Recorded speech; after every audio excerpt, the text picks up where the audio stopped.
Discuss करते हैं इंतहाई basic chapter that is stoichiometry.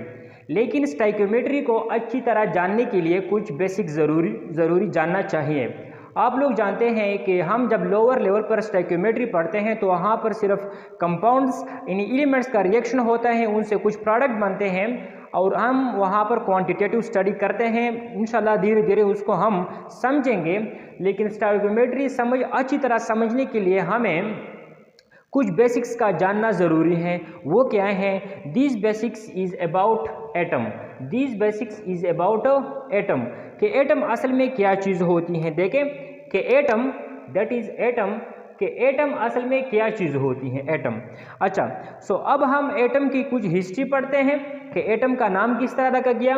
आप लोग जानते हैं कि ये जो ड्यूरेशन है, दौर है, मतलब ज़माने को हम दो हिस्सों में तकसीम करते हैं।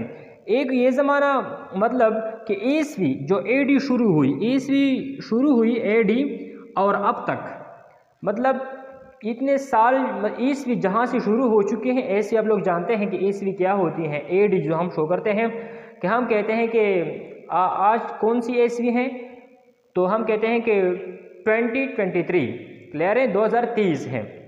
अच्छा, कि ईस्वी से शुरू होने से पहले से कबल एटम के मुतालिक क्या सोच किया जाता था। देखें इस ज़माने में बिफोर क्रिस्ट के ज़माने में, मतलब ईस्वी से पहले के ज़माने में एक ड्यूरेशन है जो 370 से 460 तक है। 370 से 460 तक के दौर में एक साइंटिस्ट था, वो ग्रीक फिलासफर था।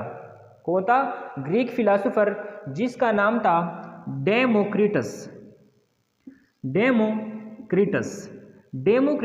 एक फिलासफर था। उन्होंने क्या सोचा? उन्होंने मैटर में मौजूद जो एटम्स होते हैं उनके मुतालिक क्या किया, क्या प्रेडिक्शन दी उन्होंने। ग्रीक फिलासफर जिसका नाम डेमोक्रिटस था, 370 to 460 बीसी में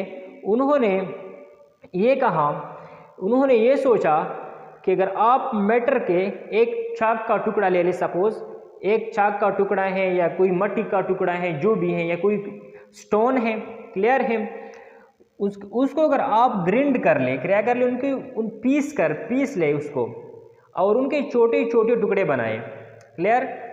अगर ये क्या है, कोई देखिए लेट्स सपोज अगर ये कोई मैटर है, ये एक मैटर है, अगर आप उसके छोटे छोटे टुकड़े बनाएं और यहाँ तक आप उनके छोटे छोटे टुकड़े बनाएं कि वो मज़ीद टुकड़े ना हो सके, क्लियर है, उनको आप मज़ीद डिवाइड ना कर सके, उनको आप मज़ीद तकसीम ना कर सके, अगर आप उनके उस हद तक छोटे छोटे टुकड़े बनाएं तो इन छोटे छोटे टुकड़ों को ग्रीक फिलासफर डेमोक्रिटस ने एक नाम दिया जिसको हम आटोमोस कहते हैं।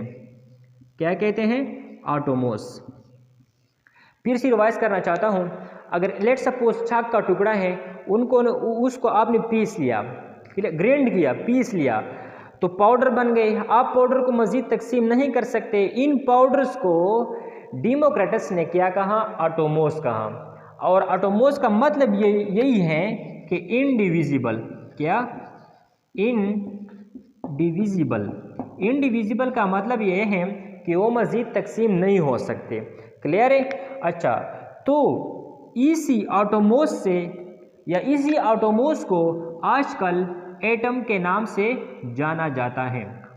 इसी आटोमोस को आजकल एटम के नाम से जाना जाता है, क्लियर है। अच्छा, अब 370 से लेकर 460 के दौर में तो डेमोक्रिटस ने ये कहा, लेकिन इसके बाद लोगों के जहन में ये बात आ रही थी,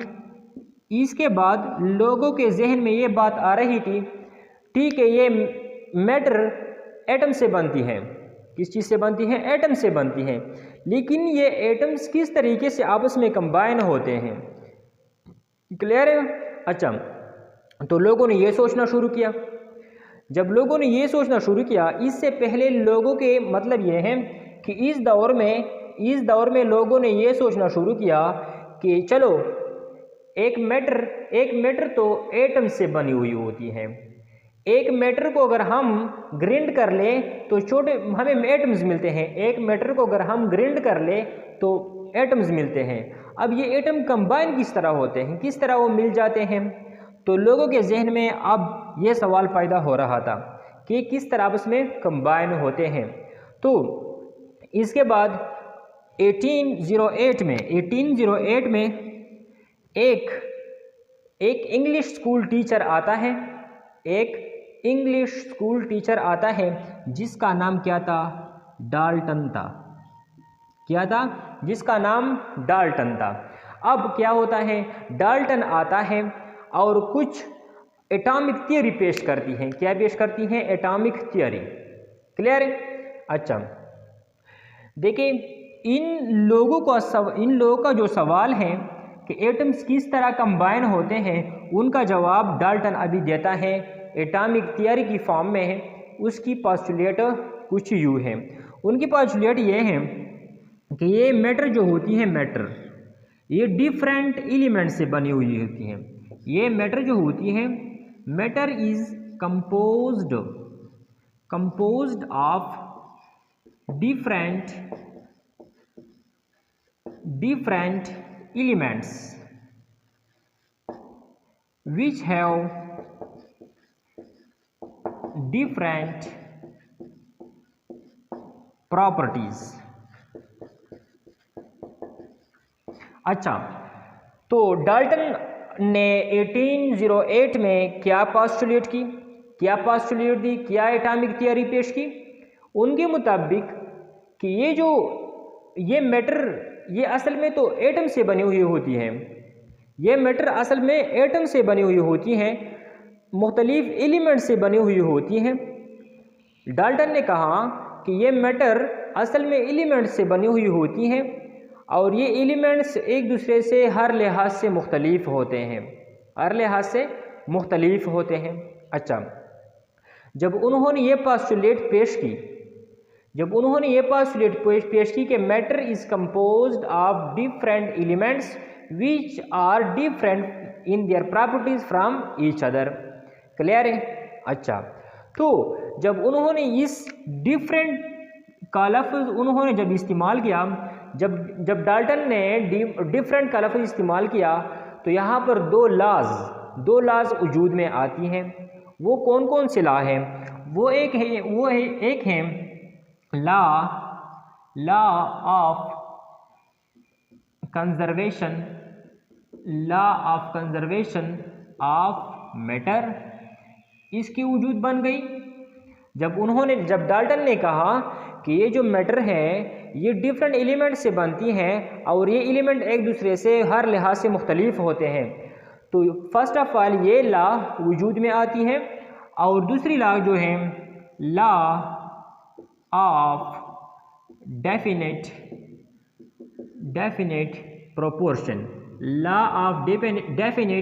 प्रोपोर्शन। ये दोनों लॉ वजूद में आती हैं। लॉ ऑफ कंजर्वेशन का मतलब यही है कि law of conservation of matter का मतलब यही है कि हम मैटर को ख़त्म नहीं कर सकते। किस तरह? देखें, लेट सपोज आपके पास ये क्या है, ये एक वुड है। क्या है? वुड है। अगर आप इसको जला लें, देखें फ्लेम की मौजूदगी में आप इसको जला दें तो इससे कार्बन डाइऑक्साइड प्लस H2O बन गई। अब ये दोबारा एटमॉस्फेयर में चले जाएंगे और दोबारा साइकिल की फॉर्म में आएंगे और फिर से ये दोबारा वुड बनाएंगे। क्लियर है? मतलब ये है कि लॉ ऑफ कंजर्वेशन का मतलब यही है कि कंजर्वेशन ऑफ मैटर का मतलब यही है कि हम मैटर को ख़त्म नहीं कर सकते। और लॉ ऑफ डेफिनेट प्रोपोर्शन का मतलब यही है, चूँकि डाल्टन ने कहा कि ये जो मैटर होती है ये डिफरेंट टाइप्स ऑफ एलिमेंट से बनी हुई होती हैं, तो यहाँ पर लोगों का सोच यही था कि ये एटम जब कोई मैटर मुख्तलिफ एलिमेंट से बनती हैं तो ये एलिमेंट्स एक ख़ास प्रोपोर्शन से एक दूसरे से मिलेंगे। जिस तरह देखें H2O के दरमियान रेशो हमेशा 2.1 होगी, लेकिन अगर आप इस तरह लिखें 1.1 रेशो लिखे, देखें अगर आप इस तरह लिखें तो ये H2O नहीं रहेगी बल्कि बल्कि ये कुछ और कंपाउंड बनेगा, कोई हाइड्रोजन परऑक्साइड बनेगा। क्लियर है। सो जब डाल्टन ने क्या कहा, डाल्टन ने एटॉमिक थियरी पेश की। उनके पास्टुलेट के मुताबिक जो मैटर होती है, मैटर वो बनी हुई होती है डिफरेंट एलिमेंट्स से, और ये एलिमेंट्स एक दूसरे से हर लिहाज से मुख्तलिफ होते हैं। तो ये दौर आगे की तरफ चलता गया, मॉडर्न होता गया। इसके बाद कॉन्सेप्ट आता है किस चीज़ का, कि यार डिफरेंट एलिमेंट्स तो हैं, उनके लिए डिफरेंट सिंबल का इस्तेमाल, उनके लिए डिफरेंट सिंबल का इस्तेमाल किसने अमल में लाया, किसने ये जो सजेशन दी, किसने इस पर अमल किया कि हर एलिमेंट्स के लिए अपना अपना एक सिंबल हो। तो वो था जे बर्जेलियस एक केमिस्ट था। अच्छा, उन्होंने क्या किया, जे बर्जेलियस ने एटॉमिक मासेस पर काम किया, एटम के जो मास होते हैं उन पर काम किया, और साथ साथ एलिमेंट्स के लिए जो सिंबल हैं उन पर काम किया। जे बर्जेलियस ने 1779 to 1848 में किया। उन्होंने इन्हीं केमिस्ट्री पर काम किया, और केमिस्ट्री में एटॉमिक मासेस और साथ साथ एटम्स के जो सिंबल होते हैं, जिस तरह हम हाइड्रोजन के लिए H लिखते हैं, इसी तरह उन्होंने एटम्स के सिंबल्स पर काम किया, सिंबल्स। क्लियर है। लेकिन ये क्या है, ये हाइड्रोजन का सिंबल है। ओके, ये हाइड्रोजन का सिंबल है, तो उन्होंने एटम्स के सिंबल पर काम किया। अच्छा, ये थी बर्जेलियस के कुछ अहम किरदार जिन्होंने केमिस्ट्री में अपना रोल वो अदा किया था कि उन्होंने एटॉमिक मासेस और साथ साथ एटम्स के सिंबल पर काम किया। और उस वक्त उन्होंने एटम्स का जो मास निकाला था वो तकरीबन आज के दौर में जो निकाला गया है उसके क्या है, तकरीबन बराबर है। अच्छा, तो ये थी कुछ बेसिक्स जो आपको जानना ज़रूरी है कि एटम्स को किस तरीके से एटम कहा जाता है, और आजकल एटम्स की तारीफ़ क्या है, और इस ज़माने में यहाँ से लेकर यहाँ तक, क्लियर है, यहाँ तक मतलब उनका ओल्ड डिफिनीशन क्या है, मॉडर्न डिफिनीशन क्या है। ओल्ड डिफिनीशन ये था कि एटम क्या है, a smallest particle, atom is smallest particle. Clear है। But now a day we say that atom is small particle. Clear है। वाई? सो एटम का ओल्ड कॉन्सेप्ट क्या है और एटम का मॉडर्न कॉन्सेप्ट क्या है। ओल्ड कॉन्सेप्ट के मुताबिक एटम क्या है, ओल्ड कॉन्सेप्ट के मुताबिक एटम इज स्मॉलेस्ट पार्टिकल। लेकिन मॉडर्न कॉन्सेप्ट के मुताबिक atom is a small particle. Atom क्या है, एक स्मॉल पार्टिकल है, और ओल्ड कॉन्सेप्ट में एटम क्या है, स्मॉलेस्ट। कहने का मतलब क्या है, स्मॉलेस्ट का मतलब ये है कि उसको हम मज़ीद डिवाइड नहीं कर सकते। लेकिन आजकल के मॉडर्न दौर में हम कहते हैं कि एक एटम में 100 से भी ज़्यादा पार्टिकल्स हैं। क्लियर है। लेकिन इन 100 पार्टिकल्स में से प्रोटॉन, न्यूट्रॉन